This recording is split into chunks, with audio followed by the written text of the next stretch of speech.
Welcome to Booksmart. I'm Ryna, and we will be covering a really useful strategy for some GRE math problems today. So let's just hop right into it. This strategy I'm going to call the choosing numbers strategy. It comes up when you have a problem where there are only variables and no numbers in the problem itself, and often, usually, in the answers as well.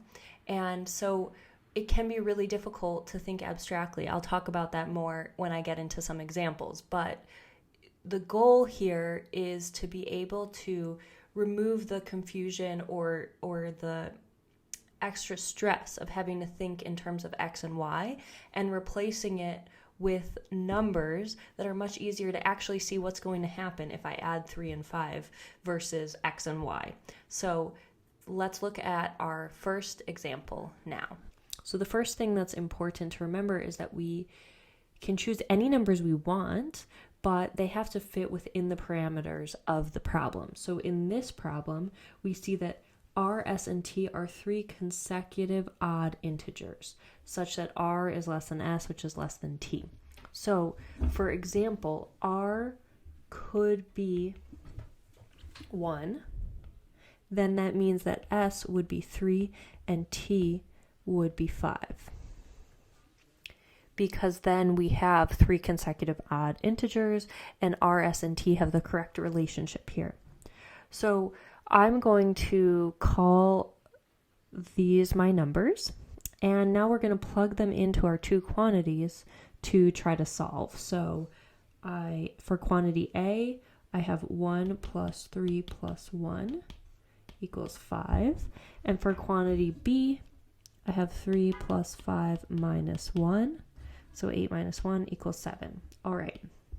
So in this situation, 7 is greater than 5, which means quantity B is greater than quantity A. Because this is quantitative comparison, also, we have to remember that we need to choose an answer that is always true. So we can only choose B if there's, in every scenario, B is true.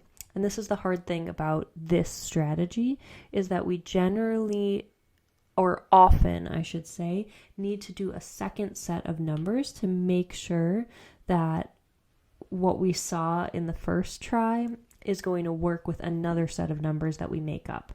But the hard thing is we don't just want to choose R equals 3, S equals 5, T equals 7, something that's quite similar to what we already did, because then we could just literally be going for hours just choosing numbers and not knowing if they're representative of the whole.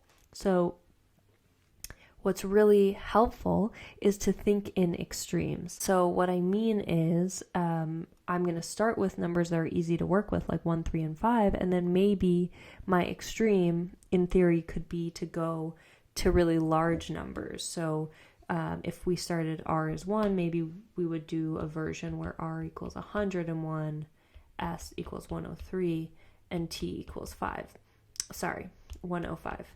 In this case, that's not what I'm going to do, because the other thing in terms of extremes that is really useful is to go with, if we did positive numbers on our first set of numbers, then let's choose negative numbers as our second set of numbers, because those are extremes or opposites of each other, and hopefully that will give us a good sense of how these variables work in the context of this problem. R will be negative 5, and S will be negative 3, and T will be negative 1. For quantity A, I have negative 5 plus negative 3 plus 1. So we have negative 8 plus 1 is negative 7. And then for quantity B, we have negative 3 plus negative 1 minus 1. Negative 3 plus negative 1 is negative 4. Minus 1 is negative 5. So in this situation, it looks like quantity B is still greater than quantity A. And to me, doing these kind of opposite sets of numbers is enough information for me to agree that quantity B is indeed greater, and therefore the answer here. Example 2. This next example is also quantitative comparison problem, and this time the only information we're given about our variables is that x is less than y, which is less than z. I like to begin with numbers that are easy to work with, and so I'm going to start with x equals 1, y equals 2, z equals 3. All right, and plug it in and see what happens. Quantity B, I know, is going to be 2. That one's simple. Quantity A, 1 plus 2 plus 3 over 3, is going to be 2 as well, because 3 plus 3 over 3 equals 2. So these two quantities are equal to one another. Now, remember, we need to figure out if this is always the case, and we just chose some really easy whole numbers, positive, very simple to work with. So we have a couple options here to figure out if this is going to change in other situations. And one is we could do negative, so we do positive and negative.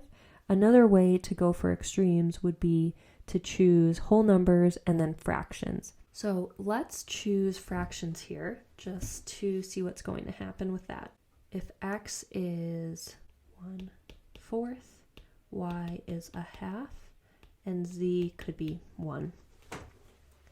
All right, so we have 1/4 plus 1/2 plus 1 over 3, and then quantity b we know is going to be 1/2. So let's see what happens here. Let's rewrite all of the fractions in terms of fourths. So we're going to have 1/4 plus 2/4, and 1 is 4/4. 7/4 over 3. And to get rid of the fraction in the numerator, I'm going to multiply by 4 over 4. And so we get 7/12. How does 7/12 compare to 1/2? 7/12 is greater than 1/2 because 6/12 is 1/2. So right away we see quantity A in this situation is greater than quantity B, which means we must choose D as our answer, meaning we do not have enough information, because in some situations we can set up the numbers so that A and B are equal, and in other situations A is greater than B. Example 3. Let's look at one more example, this time a plain old multiple choice problem where we are told that if 0 is less than A, which is less than 1, which is less than B, which of the following is true about the reciprocals of A and B? So I need to choose numbers that are pretty straightforward. A has to be between 0 and 1, meaning A is a fraction, and B is greater than 1. So B can be anything, but any integer greater than 1. Let's say that A will be 1/2, and B we will call 2, sure. And the reciprocals of A and B. So the reciprocal of A is 1 over A, meaning 2 in this situation, and the reciprocal of B is going to be 1/2. Now we can look at the answer choices and go through each of them. For A, we see 1 is less than 1 over A, which is 2, which is less than 1 over B, which is 1/2. So we can cross out A as incorrect. Moving on to B, 2 is less than 1, which is less than 1/2, is also not true. C says 2 is less than 1/2, which is less than 1, also not true. D is next, which is 1/2 is less than 1, which is less than 2, and that looks right. Let's just check E to make sure. 1/2 is less than 2, which is less than 1, and that's not right, so D is our final answer. Thanks so much for watching. I hope that this was helpful and you will use this strategy really well when you are practicing and taking the test. So let me know in the comments how it goes, and if you have any specific problems you'd like for me to cover, drop them in the comments. I would love to make a video about it, and don't forget to like and subscribe, and we'll see you next time.